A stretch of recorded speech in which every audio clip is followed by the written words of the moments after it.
Hello मैं क्या ना बाया ना भी तेरी वीडियो इतने बननी पानी च आ गए।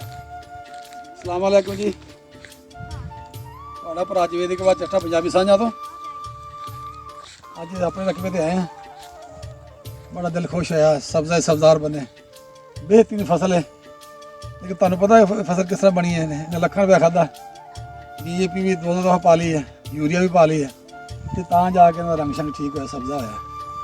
ये मेरा छोटा भाई है उमर जा चट्ठा और गुगा, ये फसल यो अपना बीजदा तो यो सानू दाने घलदा, यो दुध घलदा, इसकी मेहरबानी है। ये भुलिया नहीं, सानू शहर चल गए असीं ते बड़ी मेहनत करके माशाअल्लाह काम कर रहा रात दिन। लेकिन मैं जो पूछा तो इन्हें रोन लग पैना, फसल हुई कोई नहीं जी, हुई है तो रेट कोई नहीं। तो सच्चे रोंदे ने, ये साढ़े हज़ारों चाहिए कि जिमीदार सोचना कोई महंगाई थले लिया फसल रेट उत्ते कर जरा इन्नी मेहनत देखो। सब्जा तुम अपना छोटे छोटे दाने सुट्टते हैं, पहले हाल बाउंदे ने, मशीनियां वड्डदे ने, हाल बाउंदे ने, उन्होंने पद्धरा करते हैं, उस DAP सुट्टते हैं, फिर कणक बीजी जाती है, फिर वो ख्याल रखते जो न्याण जम के जवान करते ना, इस तरह फसल करना पैंदा, बड़ी मेहनत मंगता है। जो जाती है दाने पर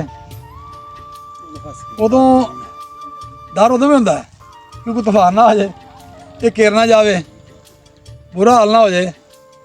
असीं उदों भी डरते रहे ना, या अल्लाह ऐसी तूफानी बारिश ना आए, सारे कणक झड़ जाए। तो उदों भी फिर जो वड्डी जाती फिर परेशानी होंदी है, फिर यार फटाफट गाह लीए तो घर लै जाइए, ठीक है ना। जिमीदार जरा 24 घंटे परेशान, फसल बीज ली होई तां भी परेशान, भी वेचनी सही नहीं।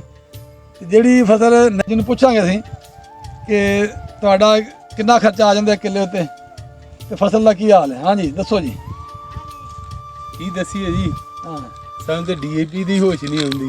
DAP की रेट चल रहा 15,000 रुपया गवर्नमेंट का रेट मेरा ख्याल है 8,500 9,000 मेरा ख्याल। ਇੱਥੇ ਕਿ ਗਵਰਨਮੈਂਟ ਦਾ ਤੇ 5,000 ਨੂੰ ਯੂਰੀਆ, ਜਿਹੜੀ ਕਿ 3400 ਰੁਪਇਆ ਗਵਰਨਮੈਂਟ ਦਾ ਰੇਟ ਆ, ਜਿਹੜੀ ਹੁਣ ਸਾਨੂੰ 5,000 4800 ਜਿਹੜੀ ਕਿ ਬਲੈਕ 'ਚ ਦੇ ਰਹੇ ਨੇ, ਉਹ ਵੀ ਬੜੀ ਔਖੀ ਮੁਸ਼ਕਲ ਮਿਲਦੀ ਹੈ। ਇਸ ਤੋਂ ਪਰੇਸ਼ਾਨੀ ਕਿੰਨਾ ਖਰਚਾ ਤੁਹਾਡਾ ਆ ਚੁੱਕਾ ਇੱਕ ਕਿੱਲੇ ਤੇ ਇਸ ਟਾਈਮ ਕਣਕ ਦੇ ਖਰਚੇ? ਜੀ 1.5 ਮਣ ਬੀ ਪਾ ਰਹੇ ਹਾਂ ਅਸਾਂ, 1.25 ਮਣ 1.5 ਮਣ 7,000 ਦਾ ਤੇ ਉਹ ਹੀ ਹੋ ਗਿਆ, ਤੇ ਇੱਕ DAP ਦਾ ਤੇ ਇੱਕ ਯੂਰੀਏ ਦਾ 20,000 ਇਹ ਬਣ ਗਿਆ।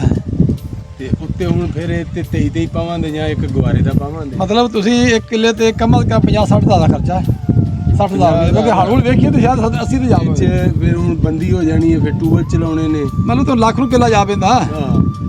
ਤੇ ਲੱਖ ਕਿੱਲੇ ਦਾ ਜੋ ਖਰਚਾ ਹੋਏ ਤੇ ਵਿੱਚ ਬਚਣਾ ਕੀ ਹੈ? ਅਸਾਂ ਸਿਰਫ ਇਹ ਦੱਸ ਸਕਦੇ ਕਿ ਸਾਡੀ ਅੱਜ 10 ਏਕੜ ਹੈ ਜੀ, ਸਾਡੀ 15 ਏਕੜ ਹੈ ਕਣਕ ਆ, ਗੰਦਮ ਕਾਸ਼ਤ ਕੀਤੀ ਅਸਾਂ ਐਵੇਂ ਠੋਕ ਬਣਾਈ ਫਿਰਦਾ ਅੱਲਾਹ ਜਦੋਂ ਤਾਲਾ। ਆਖਰ ਤੇ ਜਾਈਦਾ ਉਹ ਹਿਸਾਬ ਹੀ ਕਲੀਅਰ ਹੁੰਦਾ। ਕੋਈ ਸ਼ੱਕ ਜਦੋਂ ਆਏ ਨਹੀਂ। ਤੇ ਚਲੇ ਗਏ, ਕੋਈ ਖਾਦ ਚਲੀ ਗਈ ਹੈ, ਕੋਈ ਸਪਰੇਅ ਤੇ ਕਪਾਹ ਅਜੇ ਘਰ ਰੋਲਣੀ ਆ, ਨਹੀਂ ਲੈਂਦਾ ਕੋਈ ਨਹੀਂ। ਕਪਾਹ ਜੀ ਪਈ ਹੈ। ਗਵਰਨਮੈਂਟ ਨੇ ਰੇਟ ਕੱਢਿਆ 8,500 ਤੇ 6,000 6,500 7,000